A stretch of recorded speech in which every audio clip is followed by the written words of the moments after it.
Axonius is even monitoring Medicaid and Medicare information. They have access to the health records of millions of Americans.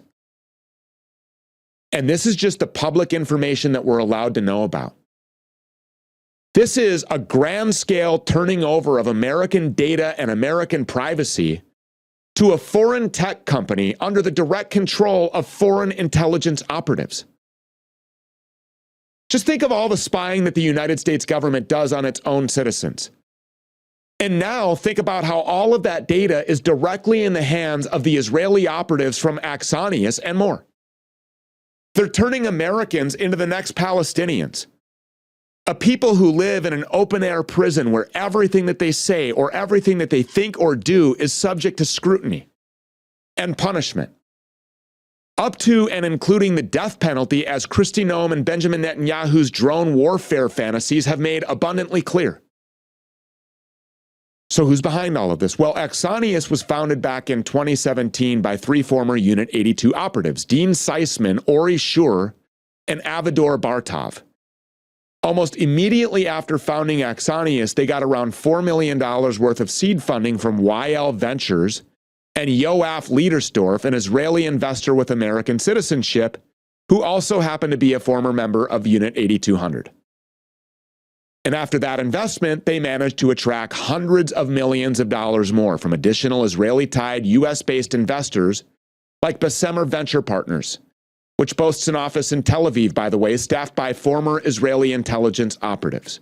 In other words, this looks like it was coordinated from the very beginning by the highest levels of the Israeli intelligence community, and it looks that way because it was.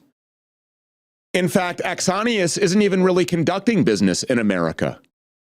Instead, they're doing much of their research and development overseas in Tel Aviv, Israel, and virtually their entire workforce appears to come from an Israeli background, heavily centering around the intel community and the IDF.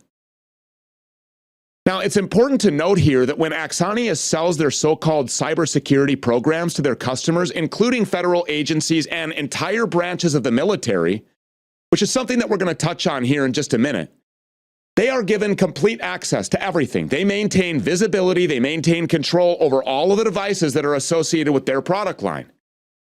And that's the entire point. These people are creating a backdoor for the Israelis to peer into the lives of every single American citizen. I mean, this is way beyond even something like Pegasus, because they can do all of their dirty work from a seemingly legitimate standpoint in some corporate boardroom somewhere, or a sales pitch floor, or a government office building. They don't have to act like spies. They don't have to hack into people's phones or their devices. They can just sell their product to whoever they want and seize control of the entire digital world. They can send their products out to whoever they want or to whoever wants or requests them and begin aggregating data all across networks while tracking user identities and user movements tied to everything from PCs to MacBooks to cell phones and tablets. And once they do that, they can even start disabling accounts that they don't like. They can shut you down in real time. Now look, I mentioned the military connection here just a second ago, and that's where we should focus right now, because according to the information that we've obtained here on the Stu Peters Show, Axonius has already compromised the United States military. You can go look this up for yourself, but at this point, 4 of the 5 service branches are under contract with Axonius: the Army, the Navy, the Air Force, and the Marine Corps. And on top of that, DHS is involved with Axonius as well, meaning that in all likelihood, Unit 8200 through this avenue alone has already compromised the Coast Guard and ICE and the Border Patrol. Maybe that's why nobody's actually getting deported, and instead American citizens are being killed. According to Axonius's own contract with the DoD, they are, quote, continuously monitoring America's military. They're running 24/7 surveillance on American troops and their families and everyone else involved in the military equation, and the US taxpayers are paying them to do it. Our tax dollars fund this. Our tax dollars are the reason that Axonius exists in the first place. They're the reason that Israel exists in the first place. And they exist to do nothing but exploit our people and bleed this country dry, as evidenced by the latest Israeli spy firm that we're revealing to our audience in real time right now. And look, this goes even higher. This actually goes to the direct inner circle of the so-called President of the United States, Donald Trump, because here on the Stu Peters Show, we have also learned that a multi-billion-dollar American corporation is looking to buy Axonius for around $2 billion, which would make it one of the largest cybersecurity buy-ups ever. And which corporation might this be? Cisco, one of the biggest tech conglomerates on earth, a longtime associate of the United States government, the Israeli government as well, and intel arms all around the world. Cisco was actually one of the first tech companies to try their hand at surveilling everything and everyone, and they've developed quite a reputation for doing just exactly that.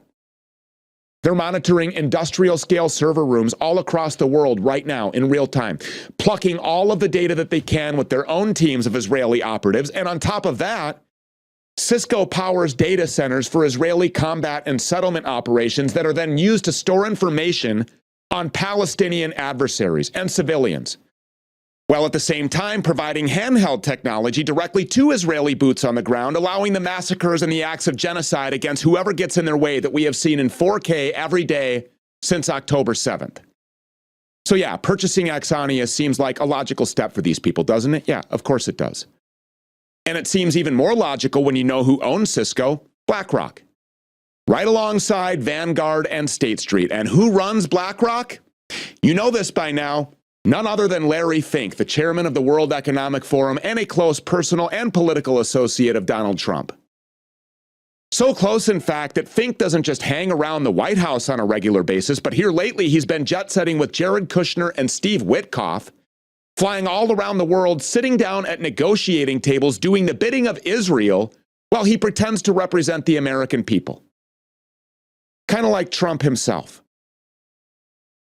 There is a direct pipeline here running from the global private sector to the United States government, to the Israeli government, to the IDF, to Unit 8200, and to dystopian spyware firms like Axonius, going all the way up to BlackRock and the World Economic Forum, and then back to the White House.